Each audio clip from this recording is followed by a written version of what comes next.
I2U2 framework between India, Israel, UAE. 2 দিনের রাষ্ট্রীয় সফরে ইসরায়েল গিয়ে সে দেশের সংসদ নেসেটে বক্তব্য দেওয়ার সময় ইসরায়েলের প্রতি জোরালো সমর্থনের কথা পুনর্ব্যক্ত করেছেন ভারতের প্রধানমন্ত্রী নরেন্দ্র মোদী। বুধবার ইসরায়েলি সংসদে দাঁড়িয়ে তিনি 2023 সালের 7 অক্টোবর হামাসের হামলার তীব্র নিন্দা জানান। মোদী বলেন, সন্ত্রাসবাদ শান্তির জন্য হুমকি। গাজা সংঘাতের প্রেক্ষাপটে তিনি ইসরায়েলের পাশে থাকবেন। India supports all efforts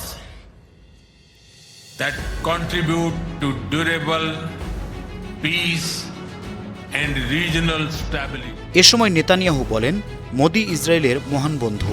Bharat Israel বন্ধুত্বের কাণ্ডারি। মোদী তাদের ভাইয়ের মতো।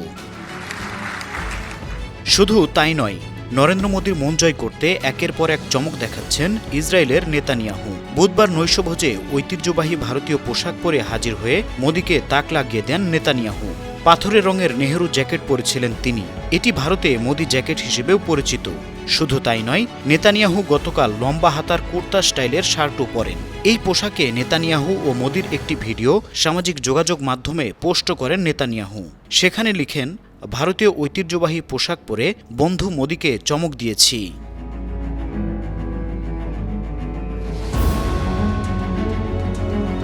এর আগে ইসরায়েল পৌঁছালে সেদেশের প্রধানমন্ত্রী বেঞ্জামিন নেতানিয়াহু মোদীকে স্বাগত জানান। এ সময় নেতানিয়াহুকে জড়িয়ে ধরেন মোদী। এই জড়িয়ে ধরা প্রসঙ্গে নেতানিয়াহু বলেন, মোদী যেভাবে আলিঙ্গন করেন তার মধ্যে একটা বিশেষ ব্যাপার আছে। এর নাম হলো মোদী হাগ। এটি এখন বিশ্বজুড়ে পরিচিত বিষয়।